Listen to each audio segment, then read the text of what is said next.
Көркем меңгеру пәні 6 сыныптар бойынша ұлдар және қыздар тобына. 4 бөлім тамақтану мәдениеті тақырыбы қазақ халқы мен түрлі халықтардың және де қоғамдық тамақтану орындарындағы дастархан басында өзін-өзі ұстау ережелері. Осы сабақта қол жеткізілетін оқу мақсаттары қоғамдық тамақтану орындарында қазақ халқы менен әлем халықтарының мәдениетіндегі дастархан басында өзін-өзін ұстау ережелерін салыстыру және сипаттау. Бағалау критерийі дастархан басында өзін-өзі ұстау мәдениеті ережелерін салыстырып сипаттайды. Қазақ халқы мен түрлі халықтардың қоғамдық тамақтану орындарындағы қонаққа барғандағы өзін-өзі ұстау мәдениеті туралы бейне роликті қараңыздар. Мейрамханаға кірген соң сізді міндетті түрде даяшылар қарсы алады. Оларға жылы қабақ танытып, жымиып сөйлессеңіз, қызмет көрсетуде жоғары сапада болатынына кепілдік береміз. Үстелге отырар кезде сырт киіміңізді орындықтың арқалығына аса салмаңыз. Киімді арнайы қойылған киім ілгішке іліңіз, болмаса даяшыға беріңіз. Таңдаған орынға жайғасар кезде алдымен құрбыңыздың ыңғайлы отыруына жағдай жасаңыз. Бұл мейрамхананың тәртібі ғана емес, ер адамның міндеттерінің бірі.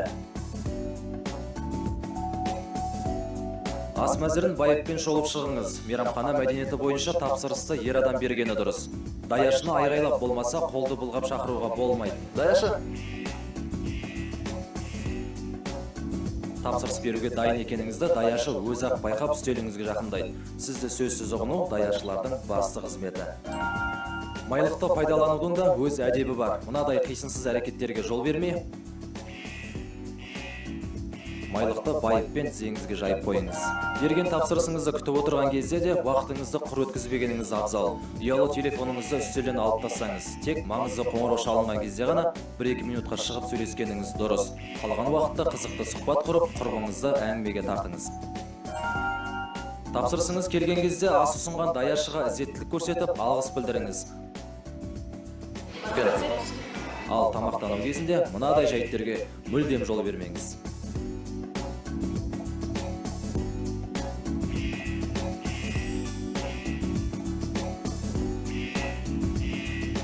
Осы қағидаттарды берік ұстанып, мәдениеттілігіңіз бен сыпайылығыңызды үстел басында да жоғалтпағаныңыз жөн.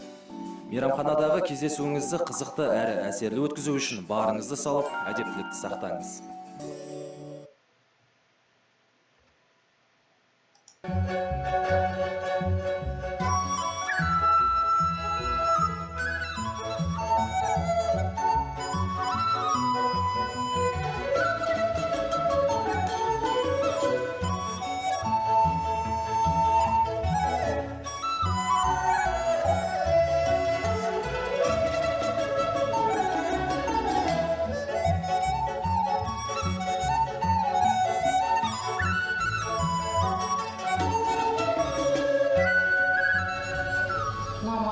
이게 soncha 동고?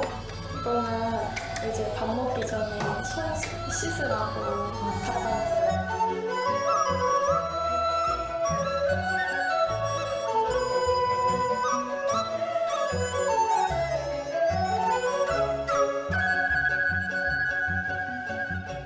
Корей ұлтының этикетіне сәйкес тағамды бергенде және алғанда қос қолмен бірге алу керек. Не болмаса, бұлайша бір қолды екінші қолмен демеп қабылдаған жөн.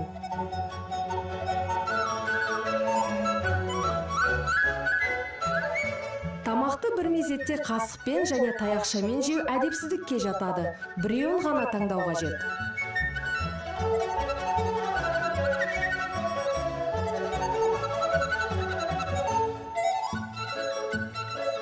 Кореялық достарымызға бұл әрекетіміз ұнамады. Неге? Өйткені олардың дәстүріне сәйкес таяқшаны тағамға ешқашан тігінен тығуға болмайды екен. Бұлай тек адам дүниеден өткенде ғана жасайды. Сол сияқты қасықты аударып қоюға да болмайды.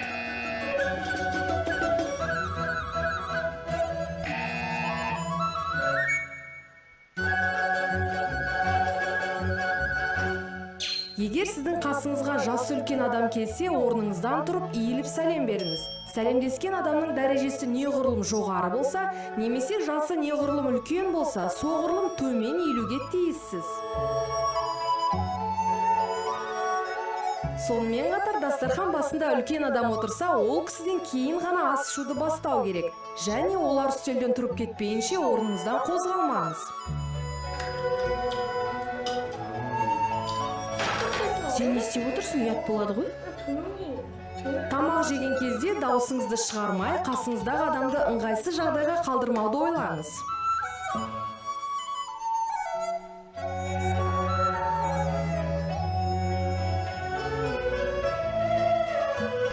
Корейлермен дәмдес болсаңыз, ешқашан сорпаны тәрелкесімен бірге бұлайша көтеріп ішпеңіз.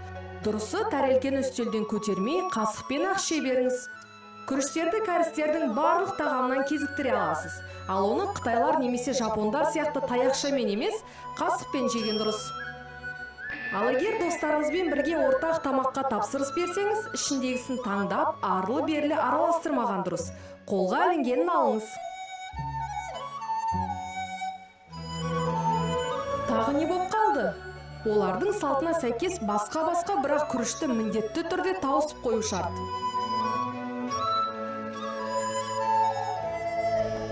Ал ауқаттанып болсаңыз, кәріс тілінде былайша: 잘 먹었습니다. Осы тамашалаған бейнебаян бойынша бірінші тапсырма. Қазақ халқы мен түрлі халықтардың үстел басындағы өзін-өзі ұстау мәдениетін салыстырыңдар. Таңдау бойынша нәтижені кесте түрінде дайындаңдар. Екінші тапсырма. Берілген суреттердегі тағамдардың атауын тауып, сол елдегі дастархан басындағы ережелерін зерттеп, ой пікірлеріңізбен бөлісіңіздер. Кері байланыс. Егер сабақ саған ұнаса және тапсырғаның барлық сәтті орындалған болсаң, желкенді жасылға бояңыз. Егер сен сабақта белгілі бір қиындық кездескен болса, желкенді сары түске бояңыз. Егер саған сабақ барысында тапсырмалар орындау қиын болып, мұғалімнің көмегі қажет болса, желкенді қызыл түске бояңыз. Сау болыңыздар.